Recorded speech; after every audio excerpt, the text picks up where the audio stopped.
The next panel that we have is on financing a sustainable trade future. And may I please call all our esteemed panelists onto stage. We have one joining virtually, Jayantri Shankar, Group Chief Procurement Officer, Escom Holdings, Bharat Gupta, Senior Vice President and Head Trade and Structured Finance, Asia and EMEA at Olam Agri, and of course, Parvez Dalal, Global Head Payables Finance. And we have Amina Chani, Head of Procurement from Swarovski, joining us virtually. Oh, there she is. Thank you for joining us. Right.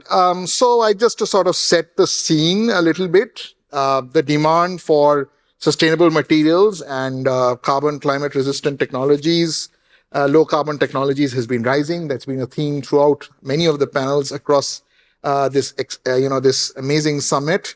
At the end of 2022, there is some data to show that a third of organizations wanted to increase their sustainability investments, whereas in January this year, that proportion was more than 50% of firms. That's from a recent study. Some green trade finance solutions are already in place. And what we're trying to find out is how globally diversified firms committed to better sustainability practices can leverage some of these tools, and what are the key metrics and practices that we should look at. So to kick things off, Parvez, let's start off with you. What roles can and are financial institutions like yourself playing in accelerating the progress of sustainable trade? And what's your assessment of the demand for green finance or sustainable finance solutions, and how are financial institutions, not just yours, but others as well, responding to this demand? No, thank you, Swaroop. And I think let me first address the second part of your question. If I look at 5 years back, most of the time the discussion around sustainability were at the investment banking side, where the companies were buying new plant and machineries or equipments to produce. They will look at an alternate source of energy or reduction in the emission and reduction in the power and so forth, right? So it was more at a strategic level. In the last 5 years, I think the discussion has percolated down at the grassroots level, at the working capital finance, and embedding sustainability in the buying and selling patterns of the buyers and suppliers. And as you go down the chain, it becomes a lot more complex and difficult. One, to execute, and second is to monitor it, because this is not a one-time exercise. It's an ongoing exercise which, we need to be comfortable that if a counterparty has been certified as sustainable, is it going to remain sustainable in 1 year down the line or 2 years down the line? And that machinery and infrastructure is critical for it to be evaluated. There is a lot of programs or statements which are made, and if you peel the onion, you realize that the infrastructure kind of cracks. So I would address your second part. There is every discussions that we are having with our clients on the working capital requires some form and shape of sustainability to be embedded in the discussion, so that they can start creating that sliver of financing into two parts, commercial and sustainable. And then over a period of time, the sustainable components will keep growing. And that's what I would say, that there is a huge demand. The first part, as you asked rightly, as to what role do we play as an institution to help deliver the sustainability financing into the working capital flows. And I think it requires a systemic change in the behavior and the investment in the infrastructure to create that environment to segregate the flows between the commercial and sustainable. The second part is to have the agencies supporting you. We are not an expert to go and certify a supplier or a buyer that he is complying to the sustainability standards, and that backbone infrastructure of somebody else who has the expertise to confirm is critical. And the third, as I said, it's not a perpetual certification, so there has to be a renewal process. At the end of it, everything should boil down into achieving two objectives. One is to deliver the financing on a continuous basis, and second is to provide benefit to the counterparties so that they are encouraged to become sustainable. And I think that is where the development agencies and the agencies which has a lot of agenda around making the world better comes into play. And if you have this infrastructure, then you could obviously have a lot more confidence to talk to them and bring them into the flows so that the benefit of it goes to the counterparties. And that is the role that we are playing in the forefront. A, by doing investment. B, by creating their infrastructure. Three, reaching last mile suppliers by having a digitized environment. And fourth is to tie up with the development agencies, which can then back us up to eventually get the benefit out to the universe. Thank you. That has been a running theme, I think, even to the last panel that I was on, about how to integrate it with business strategy and not just talk about sustainability. Amina, if I could come to you now, you work with a very prominent front-facing consumer brand, very customer-centric role, tremendous reputational capital.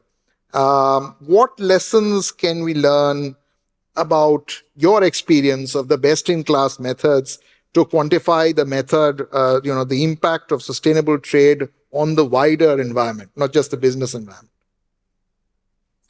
Yeah, thank you and good morning, everyone. Unfortunately, I'm only able to join virtual, but very happy to be with you.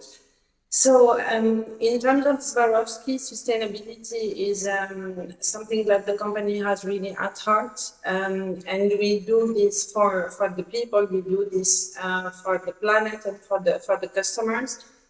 As we all know, customers are very much aware and they want to understand what they buy. Is it responsibly sourced? Is it also ethically sourced? So for us, as procurement for Swarovski, we really play a key role on driving this agenda. And it goes really end to end.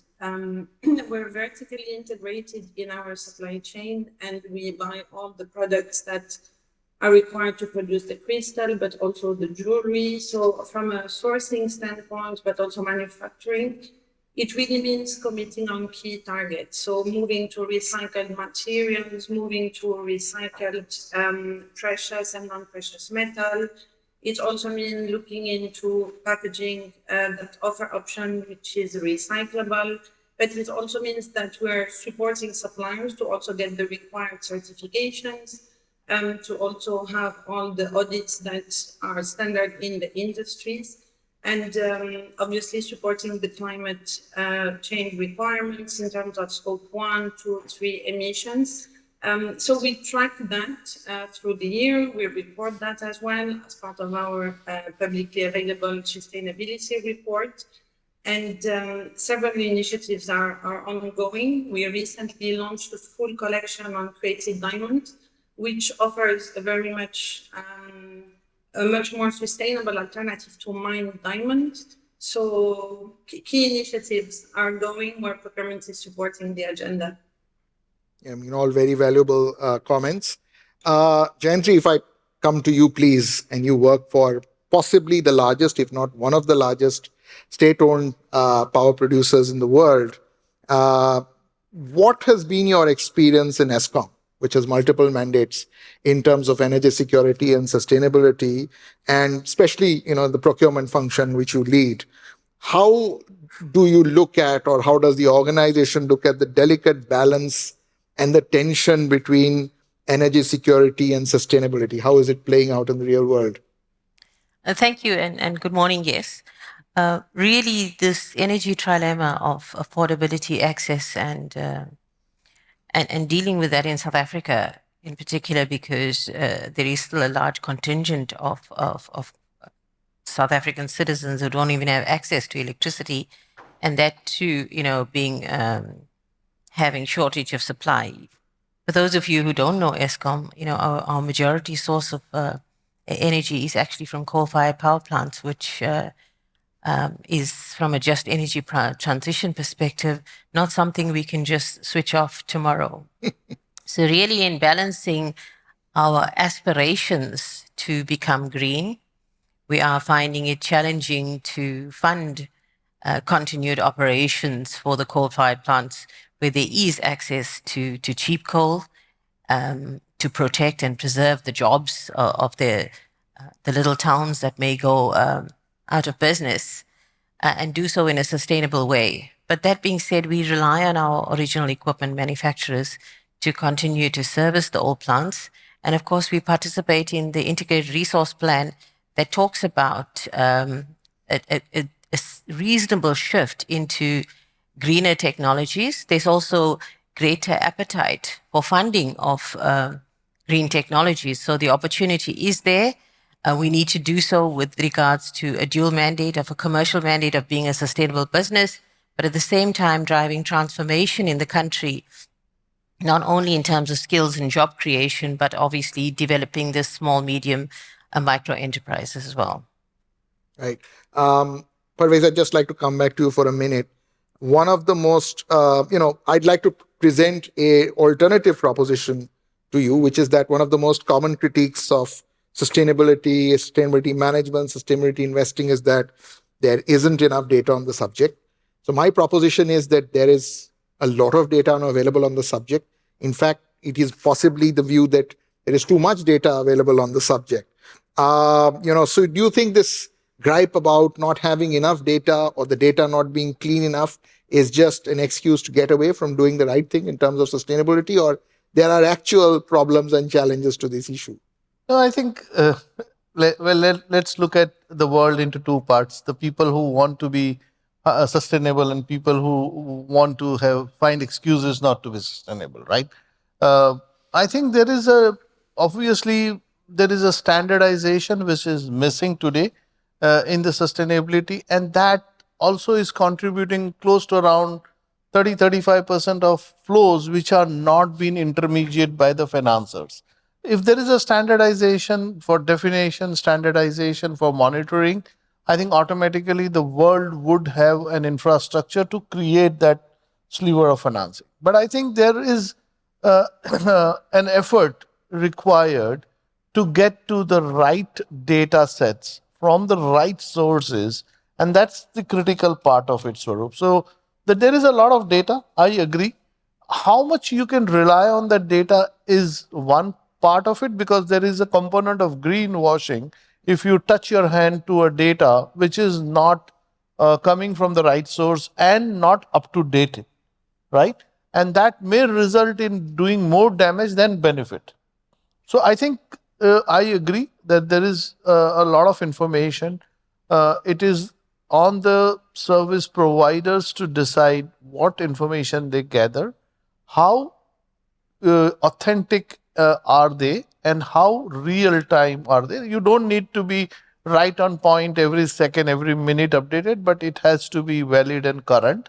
There is, of course, the regulations which is coming in, which has CRDS and CSDD and other infrastructure, which the European countries are evolving, which will definitely help.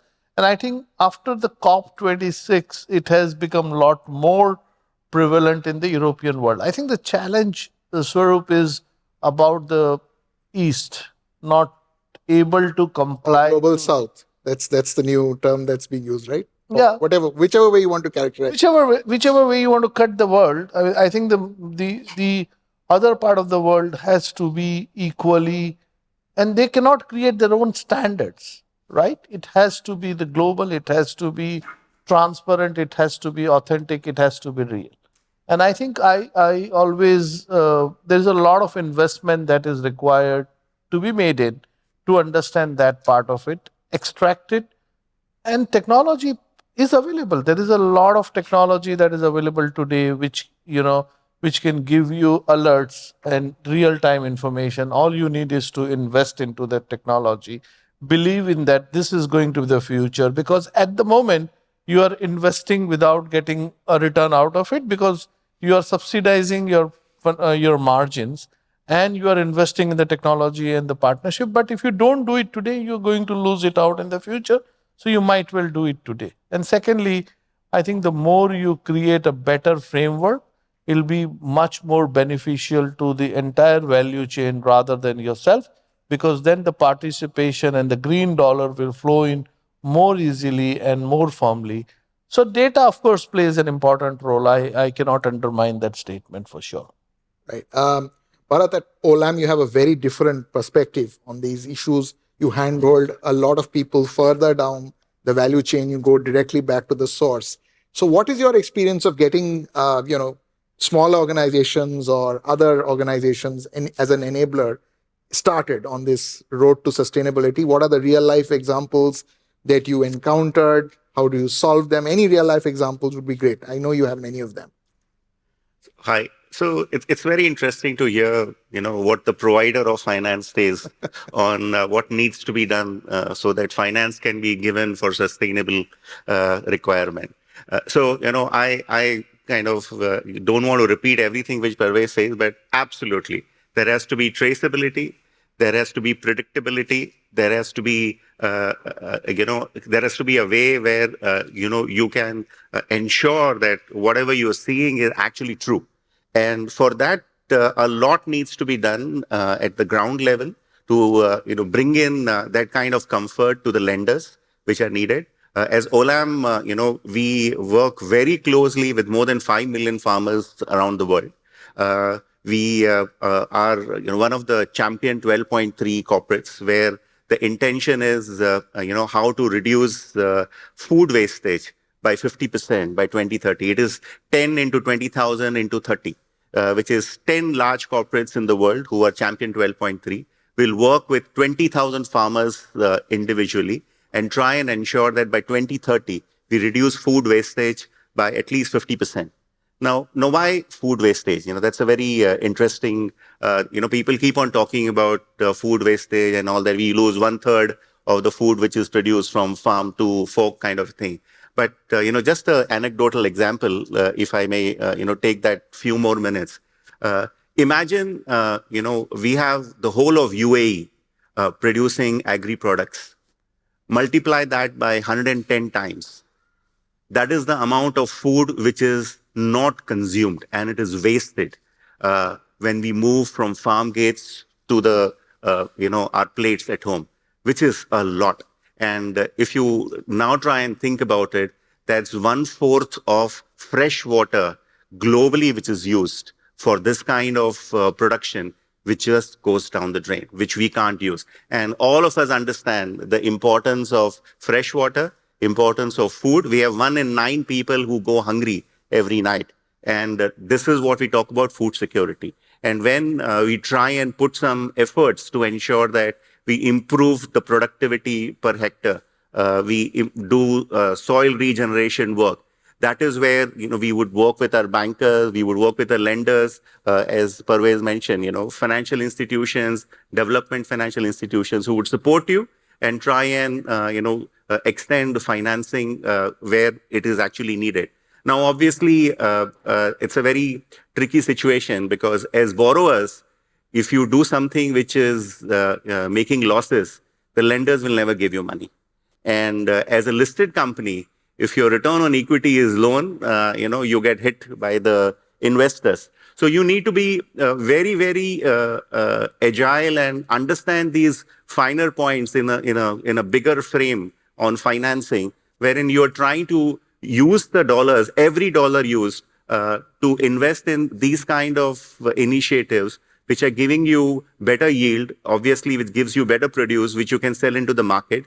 Fortunately, today, people are, aware of the fact that there will be a little premium when we talk about sustainably sourced food commodities, and they are okay to pay for it. And there are, various government institutions who are also subsidizing these efforts. So this is a very important part to have a public-private partnership to ensure that there is a little subsidy available so that you can bring these sustainably sourced agri-commodities into the market and ensure that there is minimum wastage when it comes to your dining table.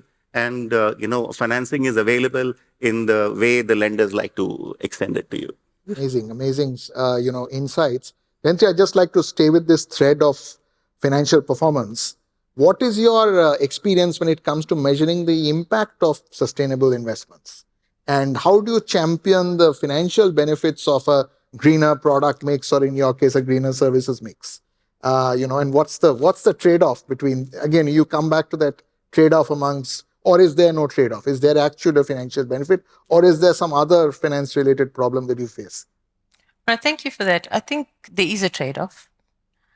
For starters, we are challenged as a large company to ensure that our product is green. So, for example, the wines that are being exported would get a poorer rating if they produce with electricity from coal.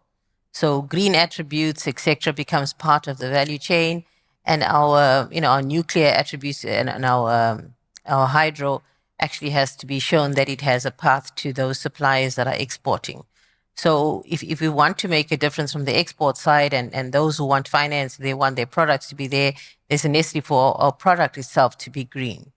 The other issue is that there are quite stringent measures on the financiers in terms of how our money is used or how money is used in terms of contributing towards greener products as well as investments in green. At the same time, the challenge being that we don't have the skills. I think the skills problem has been shared quite a bit in the last 2 days, and we don't actually have sufficient programs to actually train and empower even small business to maintain, operate, and participate in this green economy in terms of the solutions that we put forward. That being said, in our operations and in challenging our operations, we also have to be sustainable. So naturally, the byproducts that we have, we need to either clean it before it reaches the atmosphere. We also have some innovation. It triggers research, training, and development to use, for example, the gypsum in the roads, and we recently built some roads with that. And that's really also what the financiers are looking for. They're not only looking for minimum emission standards and greenhouse gas reduction, they want to see that you've changed your operations towards this just energy transition, and we're doing that in a responsible way. So the real trade-off is as fast as we might like to move as management or leadership, we have to take cognizance of the impact on society if we transition away from coal, and that remains a challenge. Right. If I could just come back to you for a bit, Parvez, we've heard a lot about the financial imperatives of doing some of these sustainability related practices, putting them in place. Are there any best practices? Is there a to-do list for both the funding organization as well as the recipient of the funding in order to ensure that you progress in the right direction and achieve organizational objectives, not just your sustainability goals and targets? How do you integrate that into your business strategy to make it work? No, I think, Swaroop, look, as I said, this is like evolved in the last 5 years. There's a lot of development that has happened. Has it reached to the eventual stage of creating an infrastructure to address each and every component of it? The answer is clearly no. And I agree with both the speakers who just mentioned about and looking at the last mile, visibility that Olam is creating at the farmers' levels or creating the green, sustainable parameters within the procurement organization. It's a combination between the counterparties, between the clients and the financiers to first and foremost, understand the infrastructure that exists on both the side. And I'm saying both the side because the procurement organization has a very critical role to play in determining which are the counterparties. Because when you come to the scope 3, and this is all related to scope 3 I'm talking about. I'm not talking about scope 1 and 2 because scope 1 and 2 has very clear visibility of what you are going to deliver, how you are going to achieve, and how you are going to measure. And then there is a one-time effort of creating that infrastructure so that it becomes. But when it comes to scope 3, it's a continuity, it's a visibility of the counterparties which are at a distance, and to have that visibility. So the companies which are doing, like Bharat mentioned, last mile supplier visibility of the farmer producing the organic, goods and reducing the wastage is a very good example. And that has to then interpolate into the financing structure so that the actual benefit of the financing goes to the second tier or last mile supplier rather than leaving at the top. Lot of time when a financer creates a financing structure, it just addresses the top. It stays at the first tier suppliers. It does not go to the second tier or the last mile supplier who requires the most, right?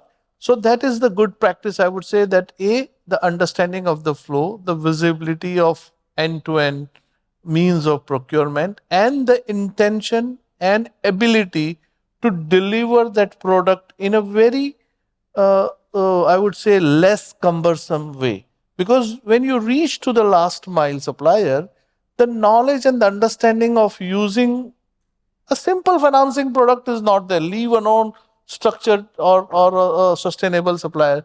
So having that simplicity to operate and deliver in an infrastructure is also critical. And I think benefiting it is the most important part, right?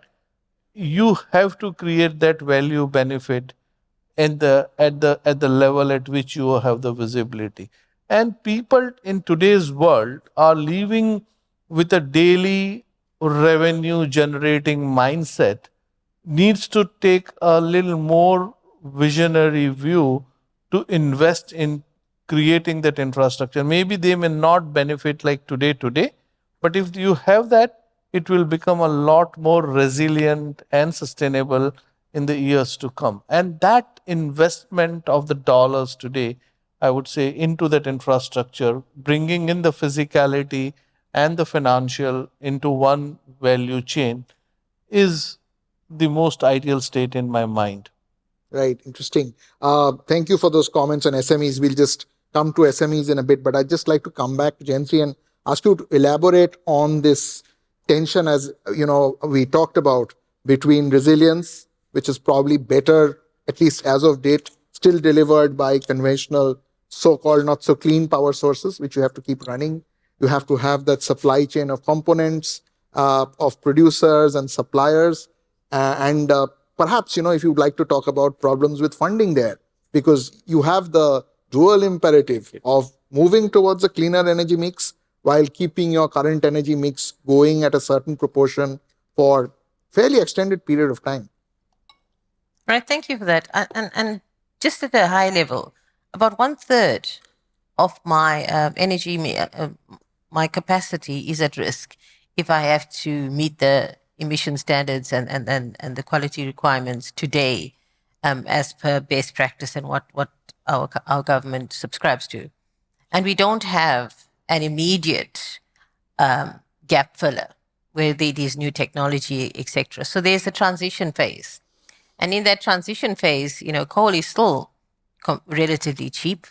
We operate on low quality coal, but our suppliers are changing. So in our original equipment manufacturers are also turning their business green, and attracting maintenance and continued operations of those stations become harder with time, because businesses are basically closing down or shutting down operations that are not linked to green technology. So you have this challenge of the increasing cost of maintaining current plant, but you can't just switch the buttons and have your new technology ready. The country as a whole is not necessarily ready as well in terms of the construction sector, the manufacturing sector, the skills to maintain it, and we'd have to do so in a responsible way, because you know, thousands of jobs and in the economy itself rely on the existing network and stations. That being said, we have an imperative to change, but we must do so responsibly. And in doing so responsibly, I think we work with the financiers in terms of a path to what we have to do. They've given us quite strict targets about when some of these stations should be shut down and repurposed. So we're obviously learning something new, because my engineers are good at building stations. They're not good at removing the contents and making it something else. So I think that's a challenge for us as well. Thank you. Right. All very interesting comments. So coming back to the SMEs bit, I mean, you have particular experience in, deep supply chain networks. What is your experience? If you could share your experience of fostering supply chain partnerships that can champion sustainable trade, and how do you educate, encourage, nurture SME, small and medium businesses relationships in order to contribute to a sustainable value chain?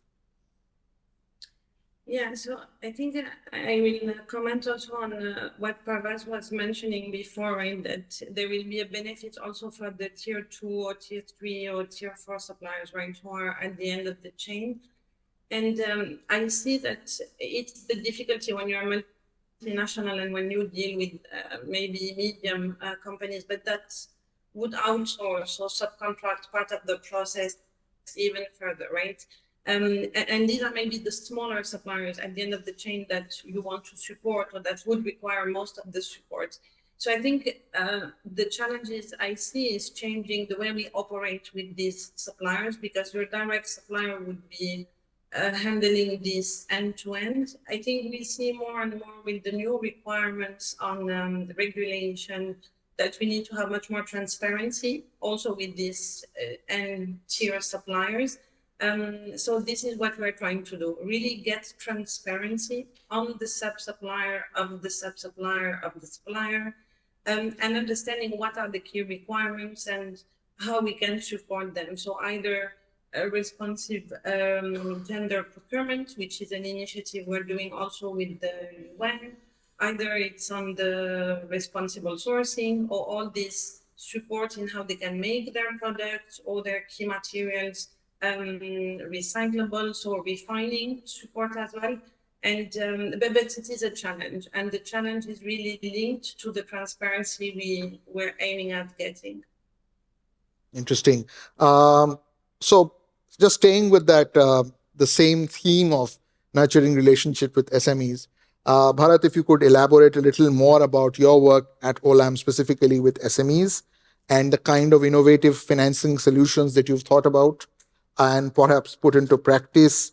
And again, what challenges you've faced and what you've overcome or problems you've seen at the very outset and decided to find unique solutions for.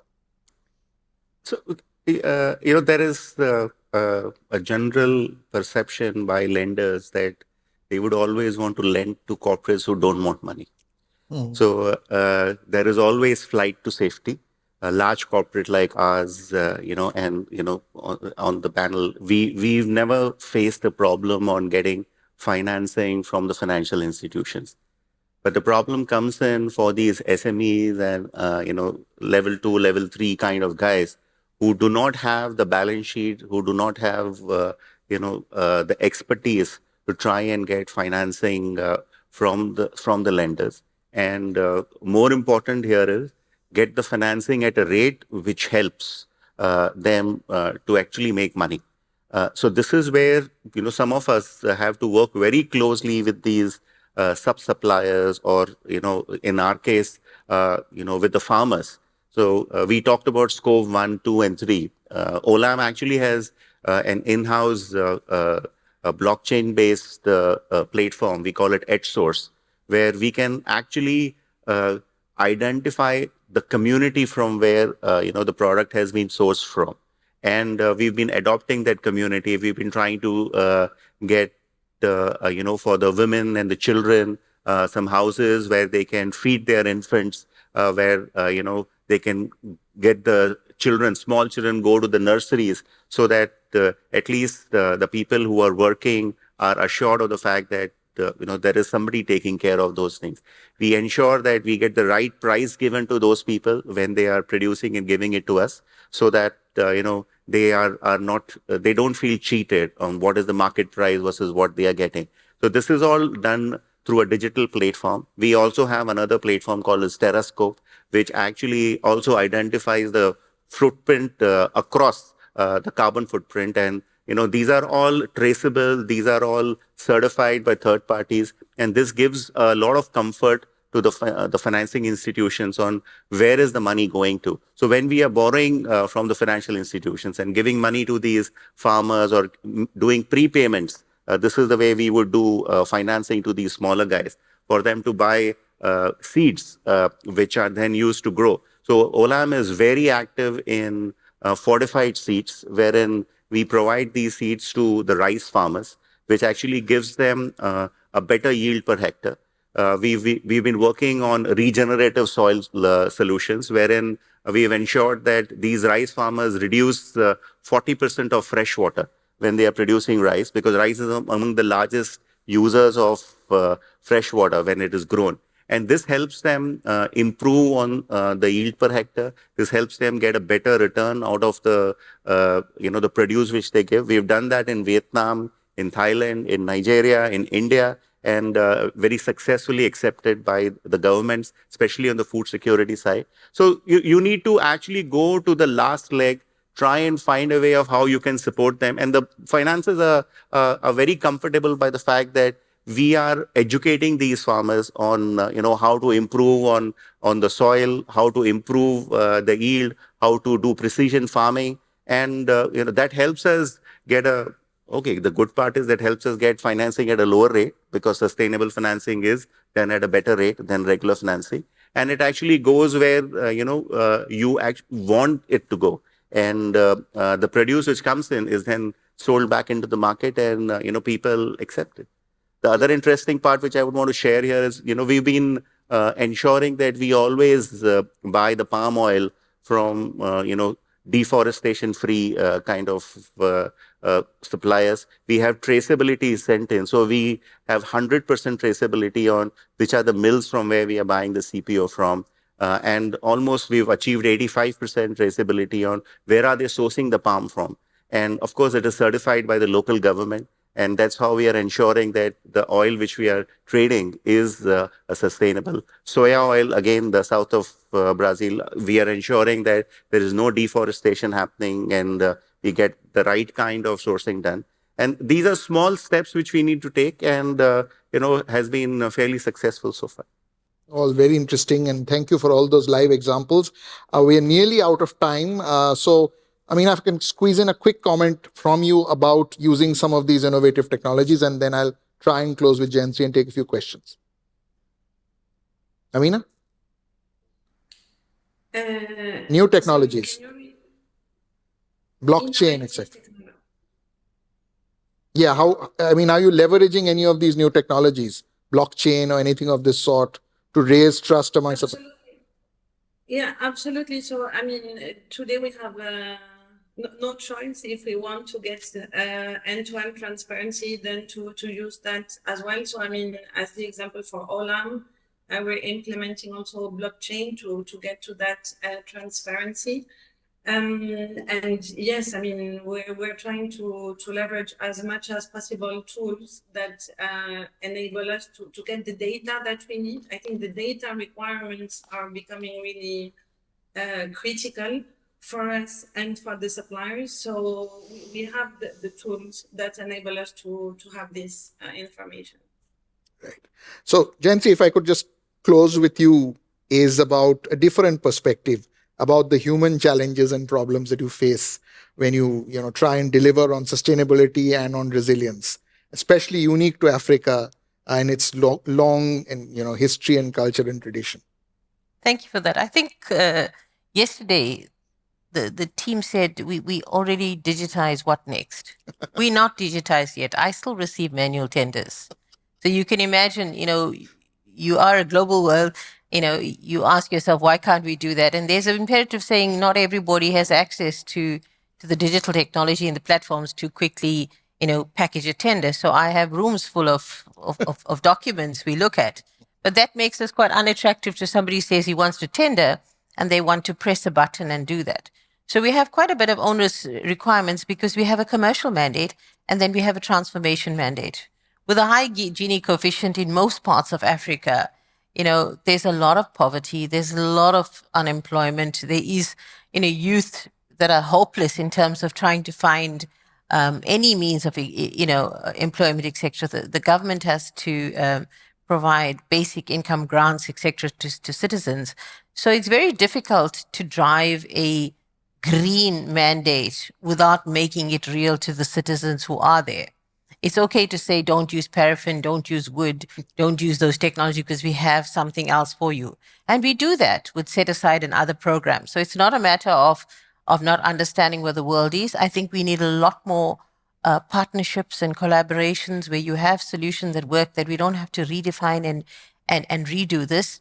So it is a call. And as I said, that's why we're here as well, to say we must work together on things that just work, whether it is electronic tendering, whether it is training of SMMEs, whether it is bringing hope in that. There's a lot that needs to happen at the same time that we do it. But we're committed. I'm thinking as South Africa and Africans, we are committed to a green future. We are sustainable. We actually subscribe to most of the protocols in terms of what we need to do, but it will take us a long time to get there. And we need the patience and the support. Absolutely captivating session. Questions? We're nearly out of time. I think we can perhaps get in 1 or 2 questions. Any from the audience? Right. I think that was, yeah, okay, I see gentlemen up front. If you could please. And, any further questions, please do catch up with all our great panelists. I'm sure they'll be here for a little while at least, post sessions. Please go ahead.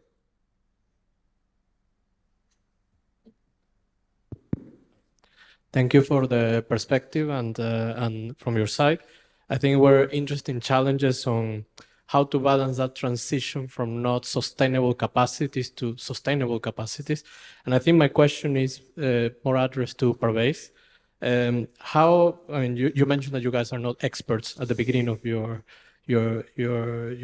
message, and how you guys, from the finance perspective, view that challenge and basically how you do decide what to support and what not to support during that balance or transition period. And a second part of that question is, there are certain sectors that are experiencing a rise on demand, for example, the energy due to the rise of AI, etc. And there are certain sources that are not sustainable in nature, like oil and gas. So how, from a finance perspective, are you guys, what are the trends that you see? Are still those sectors still supported given the needs, or the sustainable mandate is taking more priority on that? No, I think it's a very loaded, both the questions are, but I will try and answer as quickly and in short form.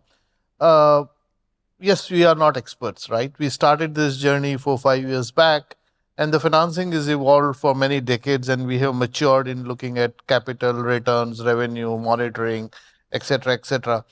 The way we addressed it, and we are, as you know, largest supply chain finance bank globally. We cover 25% of the global supply chain finance market as a city, as an organization operating in 82 countries with 160 currencies. So you can imagine the complexity and the scale and the size at which we operate, and including that.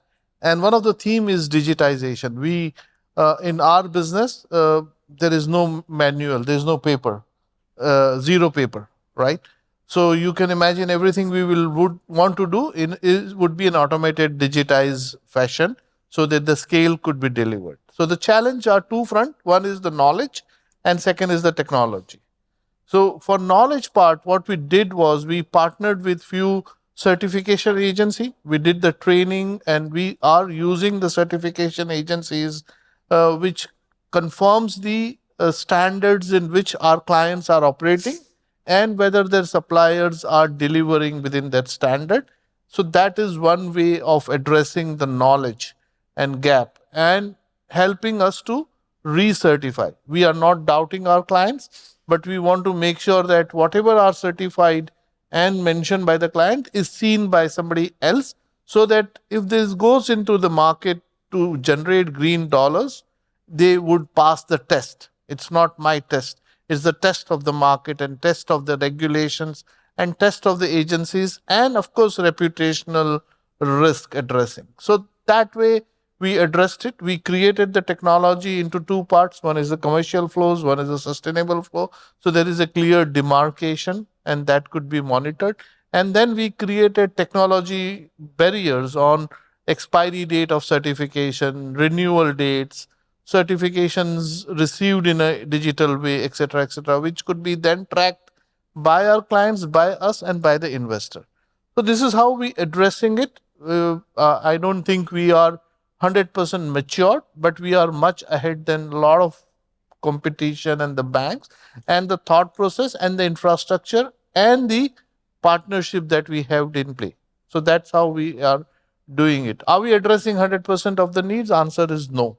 Right? As I said, it's an initial journey, but that infrastructure do allow it to be replicated in a larger scale and cater to the most of the industries that we are operating in. When it comes to the industry selection, I think food, as Bharat mentioned, if we address this, the wastage and everything, it could contribute to as high as 25% of reduction in emission. it's not a small play. And I think when we look at the industry as the penetration of the financing is at a very low level because of the gap in the knowledge and understanding. There are very few players which has created that infrastructure to give visibility of the last mile producer. There are many operators where we just lose the sight of where is the good source from the second tier onwards, and that makes it a lot more complex, a lot more challenging for the organization to lend the money. So it is the combination of various factors as how you develop tools and effectively deliver it. We don't want to lose money. We want to make sure that the money reaches the every righteous supplier, but at the same time, we don't want to lose money also. So it's a combination of everything. And then when it comes to the other industries, we do have commercial flows, and that will continue because we are operating at a level at which we are. Over a period of time, I think the passage of the journey will become much bigger than the rest of the businesses. Right. Thank you. Yeah, I think we're completely out of time. Sorry, we can't take any further questions, but please do interact with all our great panelists. I'm sure they'll be around for a while at least for the rest of the meet. Big round of applause to an amazing panel. Real privilege to be with them. Thank you so much. Okay.